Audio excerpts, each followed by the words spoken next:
the biggest advice I would have for people is just to do as much healing work as possible in your lifetime.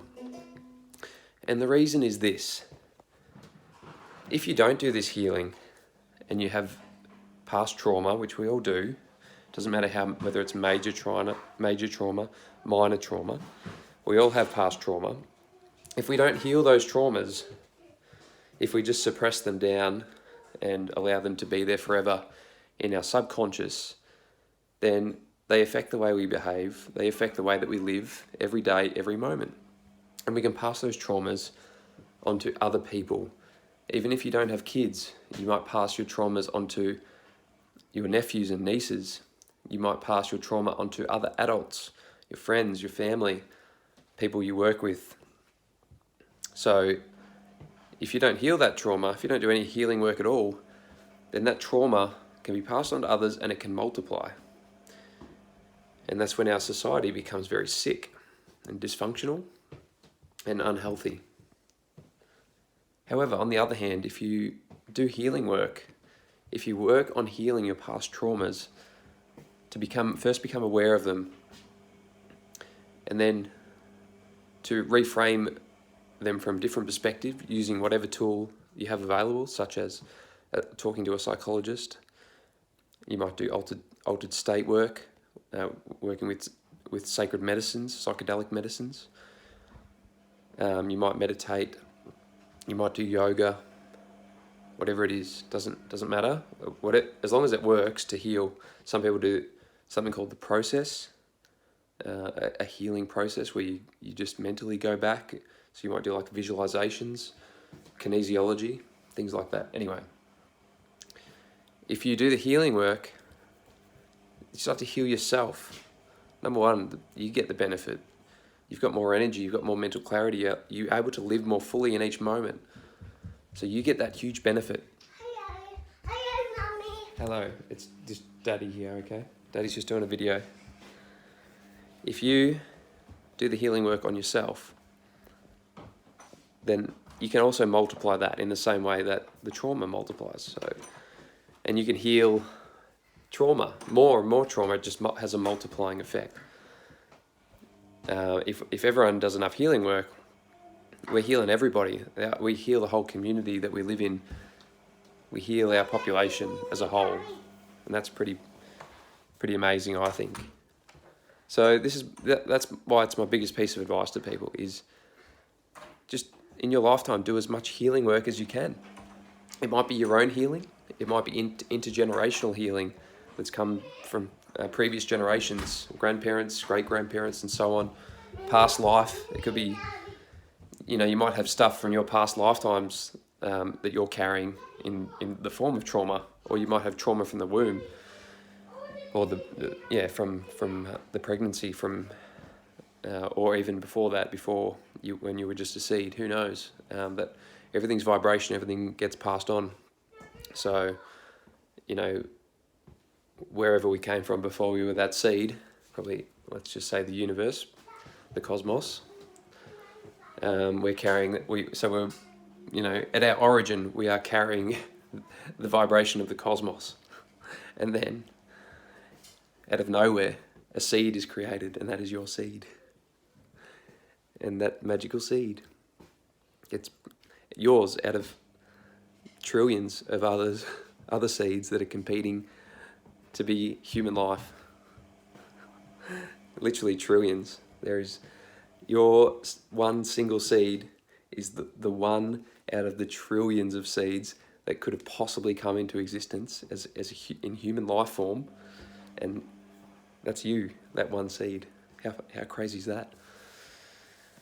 So anyway, that's going back. Obviously we're born we are the cosmos, we're the consciousness. That's our origin, all right. And but as we develop into a seed and start growing in the womb, we can develop trauma, and we do, and that's how we grow. Things grow from struggle, from pain and hardship. Like plants and trees, they don't grow if the weather's perfect all the time. They need wind. Like the strongest trees grow in the strongest winds, right? So us humans, to grow to our full potential, need to be challenged and stressed, and trauma is part of that, right? But you don't have to, and you shouldn't. Like, you can if you want, but I don't think it's wise to just push that trauma down and forget about it and just leave it in the subconscious and allow it to build up and accumulate into something way bigger than it needs to be. As Tony Robbins would say, I heard him say this live in Melbourne at one of his events. He said, Tony Robbins has the same problems that we all have, but he and the same monsters, he said, but he's told me he kills baby monsters. He gets them when they're small. If he has trauma, which of course he does, because we all have trauma, everyone, no matter how successful, no matter how much of a loving family you came from, no matter how smooth your birth was, you're going to have trauma. Doesn't matter. And you're going to have stress. So stress or trauma, there's, I speak of them as the same thing almost, right? They're pretty interchangeable. But yeah, so you're better off dealing with it, in my opinion. Anyway, you're better off dealing with that stress or trauma like soon after it happens, just like an animal would. The animals have the tremor effect where after they get attacked by a predator, when they get to safety, they just shake it off. Like a duck will just shake it off. And every animal does this. They tremor briefly, process the trauma. They're aware of it. It happened. Yes, cool. Acknowledge it. But I'm safe now. I'm good. Move on. And as humans, we just have forgotten how to do that. The way we have evolved, certain things have hindered our evolution, and that seems to be one of them. But we can consciously change that very quickly. And you can start now just by doing the healing work. Just start, do the healing work. Do as much as you can in your lifetime. Obviously, you got to go to work. You got to pay your mortgage or rent. You got to pay food bills, and you got to fuel your car and all these things, right? You can't do healing work every single day for the whole day, but just do a little bit. Start with 5 minutes in the evening. Sit quietly, see what comes up. Just bring it into your awareness. Invite it in so you can then fuck it off. Just start by building awareness about it. Acknowledge it. Don't be afraid of past trauma. That's not who you are. Remember, I said your origin is the cosmos, and you are the one seed out of trillions and trillions and trillions of seeds that were fighting for existence as a human life. And the cosmos picked you, brother or sister. So your story is not your past traumas. They're just traumas that were helping you to grow. So we need to reframe the perspective around those traumas so we can learn from them, acknowledge them, and move on positively, rather than let them make us weak over time and impact us and then weaken our society, weaken our community, because we pass those traumas on, we hold on to them ourselves, and then we throw them onto other people absorb them, and we pass our traumas onto other people. And I that's certainly not, I think we've all, probably felt that in society at times when it feels like that society is a bit sick and unhealthy, but you can definitely feel that energy when there's that sort of energy around. It's not pleasant. If you've ever lived with anyone who has a mental health issue, or even just been a friend, been around a person with a mental health issue, that's basically a person with mental health issues is just a person who hasn't dealt with their past trauma. I'm sure that we're all aware that it's not pleasant to be around people who are struggling, who've got mental health issues, and have got those past traumas that are weighing them down. They're not fun to be around.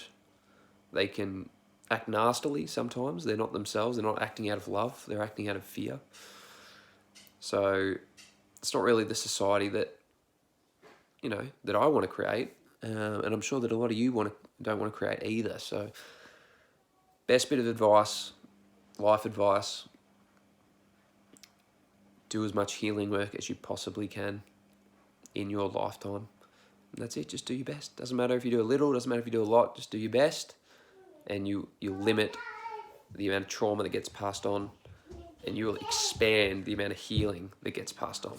And so for future generations, you can start something.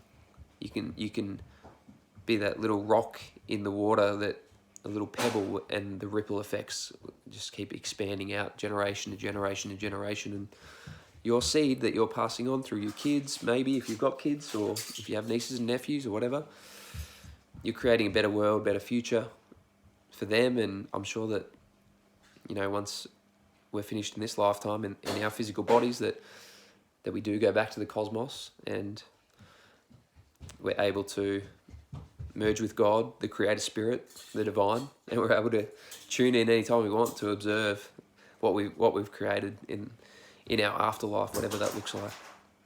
I'm pretty certain that we'll be able to do that, and it'll be pretty special. And we'll look back and we'll feel warm, and we'll feel love that we did what we did, selflessly, just creating a better future for no reason, but just for love. And we're